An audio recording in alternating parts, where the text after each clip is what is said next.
Сайн хөөрхөн хүмүүс минь хэдүүлээ цоо шинтгэн бичлэгээр уулзаж байна. За энэ удаагийнхаа бичлэг дээрээ хэдүүлээ яг одоо маш олон хүмүүсээр яриулж байгаа, олон хүмүүсийн хандлтыг авч байгаа reality show болох Physical Asia reality show-ны талаар ярих болно. Гэхдээ энэ ямар нэгэн reaction бичлэг бол биш. Зүгээр яг тус нэвтрүүлгийг бүтнээр нь үзэж амжихгүй байгаа. За эсвэл одоо хүртэл үзэж амжаагүй байгаа хүмүүстэй зориулаад яг болсон процесс болгоныг нь маш товчхоноор ярьсан ийм бичлэг байгаа. Тэгээ цаашдаа ч гэсэн шинэ дугаар орох болгонд ийм бичлэг хийгээд явъя гэж бодож байна. Тэгэхээр хэдүүлээ цуврал бичлэг гэж ойлгож болно.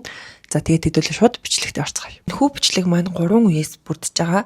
За хамгийн ихнийх нь болохоор хэдүүлээ яг энэ reality show-н хизээнээс зохион байгуулагдсан гэдэг үгх түүхийг нь яриад хоёрдугаарт одоо яг энэ зураг авалт нь ямар хуу болсон монголчууд маань яг ямар хуу сэтгэлдэлтэй байгаа вэ гэдэг талаар яриад гуравт нь болохоор хэдүүлээ яг ямар хуу тэмцээн уралдаан дээр багууд яаж оролцсон гэдэг талаар ярих болно шүү манайхаа. За тэгээд юун дөрөнд энэхүү reality show-ны талаар товчхон мэдээллийг та нартай хүргэе. За би энэ бичлэг дээрээ reality show, тэмцээн уралдаан, тоглоом гих мэд олон янзаар хэлсэн боловч нэг л зүйлийг ярьж байгаа гэдгийг таад мань ойлгоорой. Тус шоу нэвтрүүлгийг Squid Game киноноос санаа авч 2023 оноос хойш хийж эхэлсэн байдаг. За эхний 2 дугаарыг нь болохоор Physical 100 нэртэйгээр зөвхөн Солонгос 100 залуучуудын дунд зохион байгуулдаг байсан бол энэ удаагийнх буюу 3 дахь дугаарыг Азийн орнуудаас 8 улсыг сонгож оролцуулснараа маш олон хүмүүсийн сонирхлыг татаад хандлтыг авчиж чадаад байгаа билээ. Энд нэгэн жижигхэн тайлбарыг оруулахгүй болохгүй нэ манайхаа. За яагаад гэхээр энэ бичлэгний маань яг хамгийн ихний хувилбар нь 20 минутын урттай тэдэг юм 6-аар биш бүгднийг дүрсээр нь оруулчихсан байсан. За тэгсэн чинь яг YouTube дээр зохиогчийн эрх зөрчөөд байна гэд дүрсэн дээр ч тэр дуу хоолойн дээр ч тэр яг ингэж копирайт өгөөдсэн учраас дахин одоо маш олон удаа монтажлсны эцэст яг энэ бичлэгийг маань хүлээж авч जैन. Тийм болохоор яг эцсийн байдлаар энэ бичлэгийг оруулж байна. Гэхдээ яг тус шоуны эхний дугаар дээр л копирайт өгöd байгаа болохоос шиг хоёр дахь одоо тэмцээн дээр нь копирайт өгөөгүй байгаа мөлий. Тэгэхээр яг энэ бичлэгний маань эхний яг дугаар тэмцээнүүд нь ингэж зурган байдлаар орсон боловч яг төгсгөлд нь хоёр дахь дугаар нь бол яг дүрсээр орсон байгаа шүү. За тэгээд үүнээс гаднаас яг энэ Physical Asia reality show-нд манай Монголын баг тамирчид яагаад орсон бэ гэдэг талаар яг дараагийн хов живний бичлэгт орно. Тэгээд таад маань тэндээс бас маш сонирхолтой мэдээллүүдийг аваарай гэж хүсье. Яалтчгүй Азийн хүчрэг 8 улсын нэгд нь одоо манай Монгол улсын баг тамирчид маань байна гэдэг үнэхээр гайхалтай үйл явдал болж байгаа. Мөн энэхүү reality show-ны хамгийн гоё зүйл нь юу вэ гэхээр Netflix дээр бид нэр тус шоуг Монгол хадмалтай буюу Монгол текстэн орчуулгатаагаар үзэж байгаа. Үүн дээр нэг хүмүүс юу гэж харж байгаа вэ гэхээр 3 сая хүн амтай байж те Netflix-ээр Монгол хадмалтай үзнэ гэдэг бол үнэхээр гоё байна, бахархан байна. За бас Монгол тамирчид маань мэдээж монгол хэлээрээ ярьж байгаа шүү дээ те.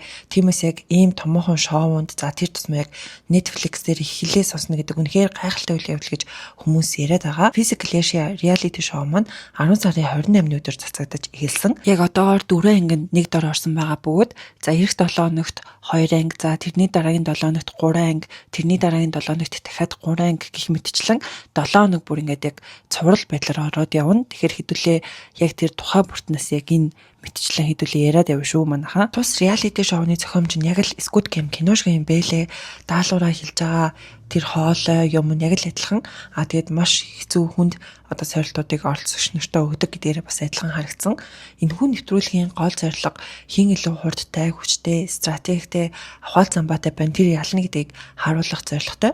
Ялцчгүй 8 улсын баг тамирчид хоорондоо үнэхээр ширүүн өрсөлдөж байсан. Мөн тэр дүрс авалт тэмцээнээ зохиож байгаа орчин, за тэр орчноо бэлдсэн байдал гэл бүгд бүр үнэхээр ярих юмгүй мундаг хийгдсэн байлээ. Тэгээ хамгийн таалагдсан зүйл нь болохоор энэ тэнд маш олон камерууд ингэж байрлуулж өгсөн юм шиг байгаа хгүй. Яагаад гэвэл ингээл тал өнцөг бүрээс ингэж дүрс нь гарч исэн. Гэхдээ яг тэр дүрснүүд дээрээ камернууд нь хаана ерөөсөө мэдэгддэггүй.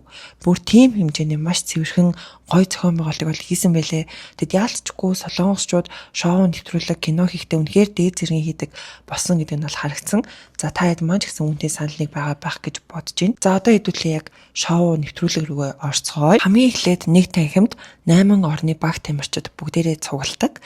За ингэхдээ болохоор яг тэр баг тамирчдын биеийн хэмжээтэй шавран баримлыг бол хийсэн байсан. За тэгээд тэр шавран баримлын урд оролцогчдын нэр, жин гэх мэт мэдээллүүдийг бол бичиж өгсөн байлээ. Яг талд нь болохоор тус улсуудын одоо туг талбайг бол байрлуулсан байсан. Ингээд нэвтрүүлгийн хамгийн ихний ор оролцогч улс орж ирэх бөгөөд Солонгос улсын баг тамирчид орж ирнэ. Араас нь тэдний танилцуулга ямар спортоор хичээлдэг гэх мэт мэдээллүүдийг нь харуулдаг. Солонгос баг тамирчдын хувьд өмнөх дугаар буюу Physical 100 шоунд оролцож байсан шилдэг тамирчдыг оруулсан байсан. Гэтэ энэ хэд даалгавраа биелүүлж байхдаа өмнөх дугаар дээр ийм даалгавар байгаагүй, шинэ даалгаврууд байна гэх мэтчлэн хоорондоо маш гайхаж ярилцгааж байсан нь харагддаг. Солонгосчууд энэ өрөөнд дотоороо яваад ямар улс байгааг мөн буцад тамирчдын нэр, жин гих мэт зүйлүүдийг хараад хоорондоо ярилцаж байгаагаар шоу маань эхэлдэг. Тэгээд яг Солонгос улс бол энэ шоуг зохион байгуулж байгаа яг ийм зохион байгуулагч улс нь учраас тэдний баг тамирчид хамгийн түрүүнд орж ирсэн болов уу гэж бодсон. За Солонгос баг тамирчдын араас Япон улсын баг тамирчид орж ирдэг. Хоёр улсын оролцогчид хоорондоо танилцаад нөхөрсгөөр мэдлдэг. Мөн Япон баг тамирчдын танилцуулга араас нь гардаг байгаа. Энэ хэдийн араас Тайланд улсын баг тамирчид орж ирдэг ба яг өмнөшгөө энэ хэдийн танилцуулга гарч гурван улсын оролцогчид хоорондоо нөхөрсгөөр танилцдаг. Мөн Тайланд улсын нэг эрэгтэй тамирчин өсгийтэй гутлаг мөсөн байсан бусад баг тамирчдын хаалыг ихээр татаж байгаа нь харагдсан. Энэ хэдийн араас Монгол улсын баг тамирчид орж ирнэ. Энэ үед бол яалтчгүй шар ус босоод хомогшиж байлээ. Манай баг тамирчид орж ирсэн чинь өрөөнд байсан бусад улсын тамирчид ваа гэдэл үнэхээр гайхан бишиж байгаа нь бол харагдсан. Монгол баг тамирчид маань орж ирээд орхон баяр дэвэр шаваагаа хийдэг байгаа. Тэгсэн бусад улсын тамирчид Монголын баг хүчтэй харагдаж байна. Тэд дийлэнх нь том биетэй санагдсан хүчрэг баг гих мэтчлэн бол ярьдаг. За үүнээс гадна Монгол бүхийн зодог шуудгийг гайхалтай хувц гэж ярьсан бэлээ. Тэгээд мэдээж манай хэдийн танилцуулгаараас нь гардаг. What's up, brother? Монгол улсын баг тамирчдын араас Индонез улсын тамирчид орж ирсэн. Тэдний араас Туркийн баг орж ирнэ. Туркийн баг тамирчдын араас Австрали улсын багийнхан орж ирсэн. Энэ хооронд нэг юм жижигхэн хөөрхөн үйл явдал болдог. Тэр нь болохоор гар дээрээ яваад авьяасаа үзүүлдэг. Үүн дээр манай уран нураач яаж зүгээр байх вэ? Мөн л авьяасаа үзүүлээд гар дээрээ явдаг.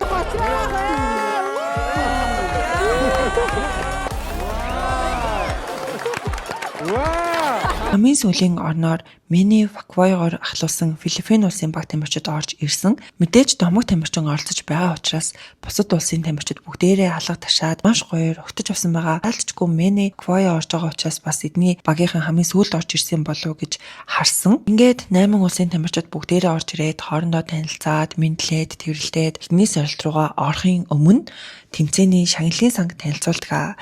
За сүүлд үлдсэн цоор ганц баг 1 тэрбум вон эзэн болохыг зарладаг. За Squid Game кинонд шагналын санг гахаанд гэж харуулдаг штэ тий.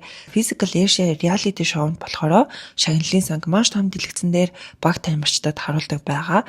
За 1 тэрбум воныг монгол мөнгөөр бодох юм бол 2 тэрбум 500 сая төгрөг гэсэн үг юм аа манайхаа. Тэгэхээр бүр үнэхээр өндөр шагналын сантай байгааз хамгийн ихний тэмцээнд байр булаацлах тэмцээн байсан бөгөөд за энэ хүү тэмцээний орчин нь бол үнэхээр гоё харагдчихсан. Яг нэг тийм нар мандаж байгаа процессыг харуулдаг бөгөөд тамирчид жижигхэн элсэн цөлөөр дээш авралдаж цагираг буюу дэвжээ рүү гараад тухайн байраа хамгаалах ёстой даалгавар байсан. Харин цагирагт орч чадаагүй багууд бусад багийн цагиргаа руу дайрч эсрэг багийн гишүүдийг тэр цагиргаас гаргах ийм даалгавар байсан. Даалгаврын цаг дуусах үед цагираг доторх гишүүдийг тоолох ба олон гишүүн үлдсэн баг ялах ёстой. За энэ хүү тэмцээнд 3 үе шаттай бөгөөд за эхний үе дээр 4 баг ялж 4 баг ялагдана. За хоёр дахь үе дээр нь болохоор үлдсэн 4 багийн 2 баг нь ялаад 2 баг нь ялагдана.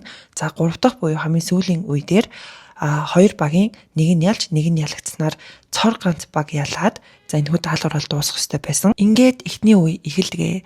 Уг нь Монгол баг тамирчид маань цагирагтаа хуралдаж орж чадсан боловч Индонез, Филиппиний тамирчид хоёр талаас нь зэрэг дайраад дэвжээн дээрх гишүүдийн тоо 3 улсыг гуруулаа адилхан буюу 6 байсан тул дахин тоглохоор болдог. Үүнийг хэдүүлээ 1-р үеийн 2 дахь тулаанд дахин орох болсон гэд нэрлээд явъя. За 1-р үеийн эхний тулаанд 2 баг л дараагийн үе рүү орох ялтыг авч чадсан бөгөөд энэ багууд нь Япон болон Австралийн баг тамирчид байсан. Харин 1-р үеийн 2 дахь тулаан дээр өмнөх тулаанд нэг дэвжээн дээр тэнцүү тоотой байсан багууд дахин байраа булаацалдах ба үүнд нь Солонгос улс, Туркийн багтай, Монгол улс, Индонез болон Филиппиний багуудтай дахин өрсөлддөг. Энэ тулаанд дахиад бөөн алалцаан болдог ба цаг дуусах мөчөд Монгол улсын тамирчин инх оргил эсрэг багийн нэг тамирчныг дэвжээнээс унгааж чадсанаар дараагийн тулаанд дахин орох боломжоо авдаг. Ингээд онооны үр дүнд Солонгос, Турк улсууд дахин тэнцүү буюу 6 6, мөн Монгол, Индонез, Филиппиний багуудын хувьд инх оргил нэгийг нь гаргаж чадсанаар 6-6-5 буюу дараагийн тулаан дээр Монгол, Филиппинд дахин тэмцэлтгэр болно. Дараагийн тулаан дээр мөн 4 мөрчлөгдөх бөгөөд 4 улсын дунд нэг л дэвжээг гаргаж өгдөг. Ингэхдээ дэвжээн дээр үлдсэн 2 улс ялж 2 улс нь ялагдана. Яг энэ үед нэгэн сонирхолтой зүйл болох бөгөөд энэ нь Солонгос болон Туркийн баг нэгдсэн байдаг. Энэ л яг тэмцээний нэгэн утга учир юм шиг байлээ. Хин сэргэлэн ахвал замбаатай байна. Тэр ялна гэдгийг харуулж чадсан. Энэ үеэр мэдээж Монгол, Филиппин яаж зүгээр байх вэ? Мэдээж мөн адил хоорондоо нийлээд нөгөө хоёр лугаа дайрна. Ингээд дахин алзаан болж шүгэл үлээж тоглоом дуусна. Шүүгчид багийн гишүүдийн тоог бүртгэхэд Филиппин улсын оролцогчдын тоо бусад улсаас бага байдаг ба тэд хасагдаж 4 үеийн 4 дахь тулаан дээр 3 ус дахин өгч үзэх болдог. Энэ нь мэдээж манай улсын хувьд маш харамсалтай зүйл болсон. Яагад гэвэл манайх Филиппинтэй нэг тал байсан шүү дээ. Тиймээс Солонгос, Турк улсад аль хэдийн нэгдсэн байсан тул хоёрын эсрэг нэгээр маш сайн тэмцэлсэн хэдий ч яалтчгүй ялагдсан байгаа. Гэхдээ хоёр улсын 16 оролцогчийн эсрэг 6 оролцогч хүч үтсэн ч үнэхээр мундаг байсан. Ингээд эхний үеийн ялагч 4 улс нь Япон, Австрали, Турк, Солонгос улсын баг тамирчид байсан ба энэ хэд маань 2 дугаар үе рүүгээ ордог. 2 дахь үе дээр 4 улсын дунд мэдээж 2 дэвжээ байх бөгөөд Австрали, Туркийн эсрэг, Япон, Солонгосын эсрэг тэмцэлтэнэ. Австрали, Туркийн баг тамирчдын хувьд 6-5-ийн харьцаагаар Туркууд ялдаг бол Солонгос, Японы хувьд тоо тэнцсэн учраас дахин тулаан болдог. За энэ хоёр улс бол яалтчгүй хүч чадал нь яг адилхан юм байлээ. Тиймээс бүр 5 удаа дахин тулаан болсны эцэст тэмцээний дүрмийг өөрчилж дивжэнээс унсан тамирчин буцаж гарахгүй, за мөн хамгийн хүнд жинтэй, хамгийн хөнгөн жинтэй 2-2 тамирчныг хасаад дахин тулалт болдог. Ингээд эцэст нь хоёр улсын 2 эмэгтэй тамирчин үлдэж хоорондоо тулалдаад Япон баг тамирчид ялдаг байгаа. Тэмцээний 3 дахь үе дээр Япон болон Туркийн баг хоорондоо өрсөлдөж, Туркийн багийн ялтаар хамгийн ихний тэмцээнд дуусдаг. Яг энэ тэмцээн дээр 8 улсын баг тамирчид хоорондоо үнэхээр алцаж байгаа нь бол харагдсан. Эсрэг багийн одоо эмэгтэй гишүүдтэй зөөлөн хандах мандах гэсэн бол огт байхгүй. Яг л адилхан хүч үзэж байлээ. Physical Asia reality шоуны 2 дахь тэмцээн нь Сүүрсэн хөлөг онгоц нэртэй тэмцээн бөгөөд 8 улсын баг тамирчид 2-2-ороо Сүүрсэн хөлөг онгоц дээрх хайрцаг, шуудай гэх мэт ачаануудыг нөгөө тал руу зөөж өрсөлдөх тэмцээн байсан. Тэрхүү зөөсөн хайрцаг нь 50 кг жинтэй бол шуудай тус бүр нь 20 кг жинтэй юм бэ лээ. Энэхүү тэмцээнийг хэрхэн шүүх вэ гэхээр багуудын зөөсөн ачааны жинг гаргаж аль өндөр байгаа нь ялна гэх зарчмаар 4 баг ялж ялагдсан 4 баг нь дараагийн тэмцээнд орох дүрмтэй. Дараагийн тэмцээнд орсон буюу ялагдсан 4 багийн 2 нь ялалтыг бий болгож чадсанаар тус шоугаа үргэлжлүүлнэ. Харин ялагдlыг авсан 2 баг реалити шоугаа бүр мөсөн орхих байсан. Энэхүү тэмцээний баг тамирчдын онолтыг эхний тэмцээн дээр ялсан баг буюу Туркийн баг тамирчид гаргасан ба Японы эсрэг Австрали, Монголын эсрэг Филиппин, Солонгосын эсрэг Таиланд, Туркийн эсрэг Индонез гэсэн онолтыг гаргасан байна. Тэмцээн эхлэхээс өмнө хоорондоо өрсөлдөх багуудыг нэг өрөөнд оруулж багийн тактикуудаа ярьж байсан. Үүний дараа Сүүрсэн хөлөг онгоцтой танхимд ордог бөгөөд даалгавраа биелүүлж эхэлдэг. Энэхүү тэмцээний танхимаач гэсэн үнэхээр лаг бэлдсэн байлээ. Та хэд маань ч харж байгаа байх гэж бодож байна. Энэ даалгавар нь 20 минутын турш ачаа зөөж өрсөлдөх бөгөөд мөн нарийн дөрөнтэй юм байлээ. Үүнд нь агаарын олсоор явж байгаа хүн зөвхөн тэрүүгээрээ л явна. Байршлаа сольж болохгүй, хайрцгийг зөвхөн заавал агаарын олсоор л зүүн доогуур явуулж болохгүй гэх мэт нарийн дүрмтэй. Мөн тэмцээн дундаа ороход буюу 10 минут дээр өрсөлдөгч 2 багийн зөөсөн ачаануудын жинг танилцуулах гэх мэт зарчмаар явж байсан. Ингээд эхний улсууд буюу Японы эсрэг Австрали улсын баг тамирчдын тулаан эхэлдэг. Энэ хэсэгт Австралийн тамирчид мөн л сэргэлэнтдэг ба өөрсдийнхөө талд байсан хайрцагуудыг зөөж дуусаад Японы хайрцагаас зөөж эхэлдэг. Энэ бас л тус реалити шоуны гол утга учир юм шиг санагдсан. Хин илүү сэргэлэн авахалжтай байна. Тэр мэдээж ялна. Сүүрсэн хөлөг онгоц дээрх даалгавар миний хувьд бол нэлээд хүнд санагдсан. Жинхнээсээ багуудын оролцогч бүрээс дэсвэр дэвчээр, сэтгэлийн хат, авахал замба бүх юм л яг ингэж шаардж байгаа юм шиг бол харагдсан. Ингээд A зоны буюу Япон, Австралийн дүнг танилцуулахад Япон баг 1820 кг, Австралийн баг 2100 кг жинг авч чадсанараа Австрали улс ялтыг байгуулдаг. Дараагийн буюу B зон дээр Монголын эсрэг Филиппиний баг тамирчид гардаг. Манай хэд ч тактикаа яриад үнэхээр гоё эхэлдэг. Бодоод байгаа байхгүй юу? Эхлээд хэдүүлээ шуудаатай хэлсэн орхичих заяа. Хайр цүүдэг аль болох дүүх хэрэгтэй. Очрог дээр гаргачихсан зөв. За зөв. Яг даалгаврыг хараад бол энэ миний даалгавар юм байна гэж би дотор шууд бодсон. Дайчид. Өрсөлдөөн гэлээд удаагүй байхад Филиппиний зарим нэг тамирчид ядраад суугаад эхэлчихдэг. Энэ нь манай багт давуу талыг бий болгож байгаа шиг харагдсан хэдий ч цаг дундаа орж 10 минут дээр зөөсөн ачаануудын жинг танилцуулахад 400 кг буюу адилхан жинтэй байдаг. Үүнийг харсан Орхон баяр өө юу вэ гэж хэлдэг байгаа. Юу вэ? Яг энэ дүр зураг нь Facebook дээр ч гэсэн нэлээд их явж байгаа харагдсан. Энэхүү хоёр дахь тэмцээн дээр манай уран нуураач лав гочор агаарын ос дээр өөрийн авьяасаа жинхэнэ харуулдаг. Ер нь манай баг тамирчид хоорондоо маш сайн стратегтэй, эвтэй, ачаагаа хуваалцж зөөгөөд маш сайн ажилласан нь харагдсан. Бөөндөө ихлээр нэг хайрцагуудаа тавьчих. Тэр оронд очрыг хурд мэддэгдэн шүү дээ. Тэгэнгүүт хэдүүлээ хайрцагаа тавьчаад очир шуудаануудаа ингээд чадхаараа наашаа авчирч ирээд тэр доошоо шийд. Ингээд эцсийн үр дүнг танилцуулахад Филиппиний баг тамирчид 1290 кг-ыг зөөсөн бол Монголын баг тамирчид маань 2000 кг буюу 710 кг-аар илүү зөөсөн байдаг. Дараагийн өрсөлдөх багууд буюу C зооны багууд нь Солонгосын эсрэг Таиландын баг тамирчид байсан ба эцсийн үр дүнд Солонгос баг 2120 кг, харин Таиландын баг 1380 кг-аар хожигдсон байдаг. Сүүрсэн хөлөөн онгоцын хамгийн сүүлийн өрсөлдөх орнууд бол Туркийн эсрэг Индонезийн оролцогчид байсан. Эцсийн үр дүнд нь Индонез 1480 кг, Турк 1990 кг-аар ялтыг байгуулсан. Ингээд хоёр дахь тэмцээний эхний үе дууссан. Дараагийн үе нь мэдээж ялагдсан дөрвөн багийн дунд болно. Энэ гэхдээ бас нэлээд эвгүй харагдсан. Яагаад гэвэл дараагийн үе зохион байгуулах танхимд ороход ялсан дөрвөн баг нь дээд талд нь зогсоод ялагдсан багуудынхаа тэмцээнийг харж байсан. Ялагдсан багууд нь мэдээж доод талд нь дараагийн үе рүүгээ ордог. Гэхдээ Монголын баг тамирчид маань мэдээж ялаад дээд талд нь зогсож бусдыгаа үзэж байгаа нь мэдээж үнэхээр гоё санагцсан. Энэ талаар ч гэсэн яг Монголын Facebook дээр хүмүүс нэлээд ярьж илээ. Яг энэ үеэр сүүрсэн хөлөөн онгоцон дээрх тэмцээний багуудын авсан оноог бусад орны тамирчид бол харуулдаг.